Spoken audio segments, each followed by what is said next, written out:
Wow, the last time I was introduced that way, I had to introduce myself. Well, I guess, yes, I was here when they were definitely, the Amish farmers came. They were plowing the fields with horses. And Community West has been involved with it ever since. It's been a fabulous, wonderful journey, as has been my journey here in Cleveland with the Community West Foundation and all the things that we've been able to accomplish here. This is one of the largest urban farms in America, and each year I'm heartened to see the program grow by leaps and bounds and continue to provide employment and a variety of training programs to new refugee neighbors. I've seen a number of great strides in the last few years under the leadership of Patrick Carnes. He really has put this organization into a new gear, and I would like you to give him a round of applause, too.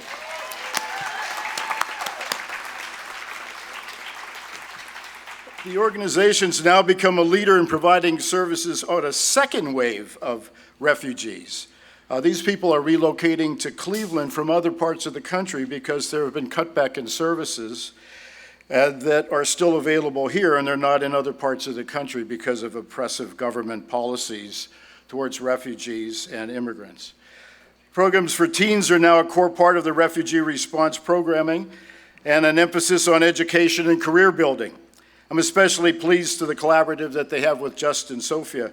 The Youth Bee Works has resulted in many benefits, not only to the farm, but also for most of the delicious honey you could possibly find anywhere, and also for the children who are now learning and being educated about the importance of bees in the increasingly assaulted ecosystem.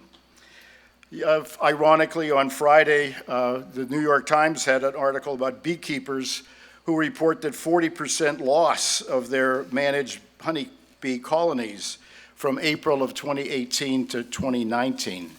So as the bees are the sort of canary in the coal mine, we have some things to think about as the environment is becoming devastated.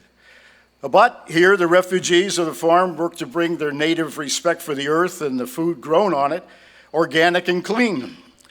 They are ahead of us in becoming what has become agribusiness in America, and we need them more than ever to show us how to have good food for us and for our children. Refugee response is growing into a true pillar of the community, and you only have to mention the farm, and they know what it is.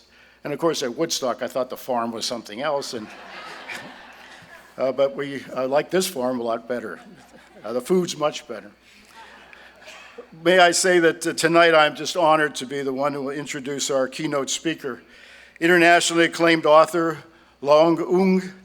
I asked her if she could say Dombrowiak, and she tried, and I'm trying to say her name properly too, so it's Loung Ung. Many of you may have read her book, First They Killed My Father, or may have seen the movie, that version that was made, directed by Angelina Jolie. It's a harrowing story of the horrors that she and many of her fellow Cambodians endured during the infamous Khmer Rouge regime. In 1980, Loung and her older brother escaped, but they tragically lost her parents, 2 sisters, and 20 other relatives did not survive.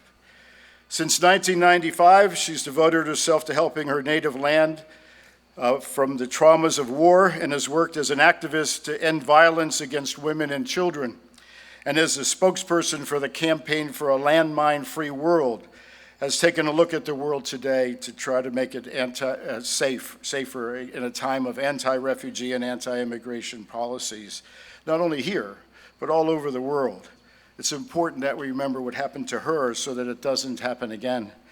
And ironically, extreme weather has displaced 7 million people in the last 6 months of 2019. And there were 7 million people in Cambodia at the time of her tragedy, 2 million of which are no longer with us.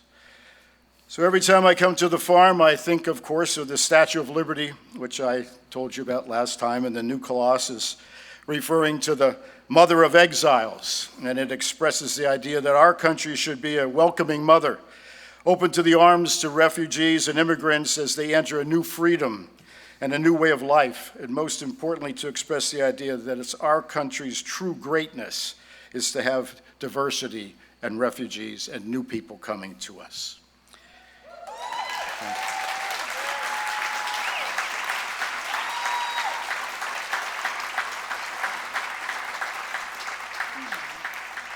Very fortunate that we now have Loung as part of our greatness. Today, Loung and her husband are residents of our community, and she continues to focus on her writing and her career as a restaurateur, giving so much to culturally, economically, and as a testament to her power of the human spirit. I'm very grateful that she's a shining example of what can happen when people come to the United States from foreign lands. So please welcome Loung Ung.